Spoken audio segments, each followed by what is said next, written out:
Окстагы терактта шектелип, дагы 5 адам кармалды. Москванын четиндеги Крокус Сити Холл соода борборунун концерттик залында терактка байланыштуу кылмыш ишинде 5 жаңы айыпталуучу пайда болду.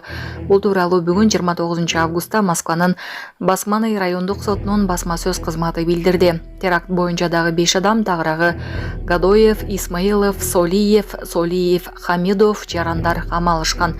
Аларга Орусиянын кылмыш жаза кодексинин бир нече беренелери боюнча айып тагылууда.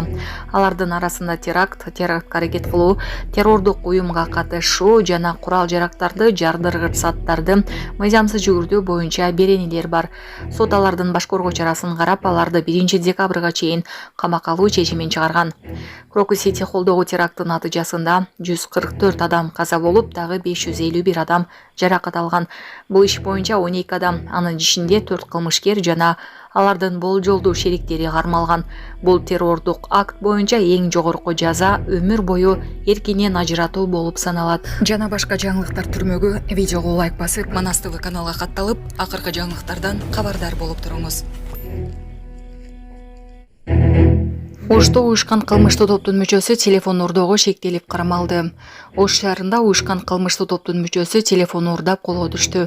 Бул тууралуу бүгүн 29 августта Ички иштер министрлигинен билдирди. Маалыматка ылайык, милицияга Алай районунун тургуну арыз менен кайрылып, былтыр ноябрда Ош шаарынын борбордук базарында күрмөсүнүн чөнтөгүнөн Samsung үлгүсүндөгү телефонун уурдатып жибергенин билдирген. Бул факт уурулук менен кылмыш иши козголгон.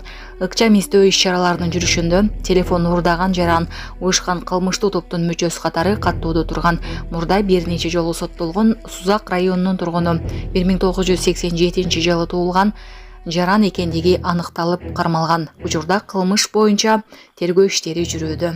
Булак супер кежи. Сонун жаңылык. Сиз билген жана иченген Умбем клиникасы эми сизге дагы да болсо жакыныраак болду. Анткени бизде жаңы филиал ачылды. Андыктан келип, өзүңүздүн жана жакындарыңыздын ден соолугуна кам көрүшүңүздү сунуштайбыз.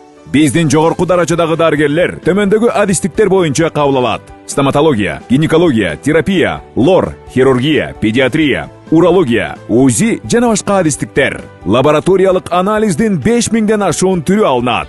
Жогорку даражадагы стерилизациялоо. Биздин дарек ВДНХ метросу, Кондратюка көчөсү 2. Телефон номерибиз 8925 103 22 55. Кабыл алууга алдын ала жазылып келүүңүздөрдү суранабыз. Умбем клиникасы. Сиздин ден соолугуңуз биздин камкордук. Украина Киров облусундагы мунай базасына кол салды. Украинанын учкутсуз учактары Орусиянын Киров облусунун Котелин шаарындагы Зенит мунай базасына кол салышты. Униан агенттигинин маалыматына ылайык, бул тууралуу Украинанын коргоо министрлигинин чалгындоо башкы башкармалыгындагы анын мүндөө булактар билдирди.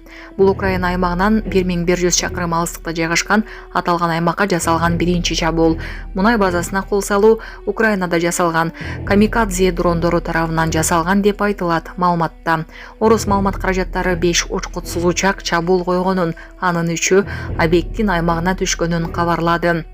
Киров облусунун губернатору Александр Соколов жабыркагандар жана өрт болбогонун кырдаал көзөмөлдөө экенин билдирди. Буга чейин Ростов облусунун Каменск районундагы Атлас мунай базасына кол салуу болгон. Булак супер кежи. 4 кыз 15 жашар өспүрүмдү сойкулукка мажбурлоого шектелүүдө. Ош шаарында 15 жаштагы өспүрүмдү 1 ай сексуалдык кулчулукта кармоого шектелип, 4 кыз кармалды. Бул тууралуу Ички иштер министрлиги билдирди. Аларга сойкулук кылууга тартуу беренеси боюнча кылмыш иши козголду. Кармалгандардын эң улусу 23 жаштагы жаран, андан кийин 21-20 жаштагы, эң кичүүсү 18 курактагы кыздар. Алар буга чейин кызды сабоого жана зордуктоого шектелип, 2 эркек киши кармалган. Эскерте кетсек, 15 жаштагы өспүрүмдү каналдын боюнда чачын, кашын кырып, уруп согуп, жалаңаштап, видеого тартып, зордуктап, коркутуп, 1 ай бою сексуалдык кулчулукта кармашкан. Булак репортер кежи. Мекендештеринен $4000 талап кылган чет элдик жарандар кармалды.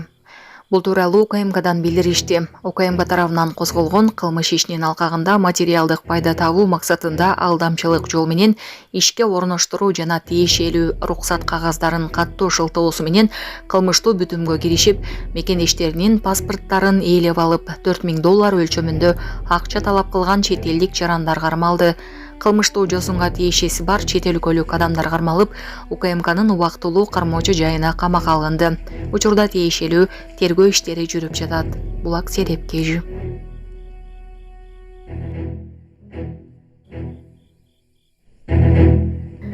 Япониянын Кюсю аралында катуу борон болуп, жарандар эвакуацияланууда.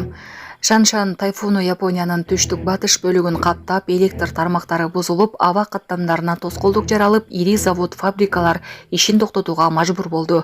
Бул туурасында чет элдик басылмалар жазышууда. Маалымдалгандай, өлкө бийлиги борон чапкындан кеминде 3 адам каза болуп, ондогон адамдар жаракат алгандыгын айтышууда. Улуттук метеорология агенттигинин маалыматына караганда, кырсык болгон аймакта шамалдын ылдамдыгы саатына 180 чакырымга жеткен. Япониянын 7 префектурасында 230 миңдей кожолук электр жарыксыз калды.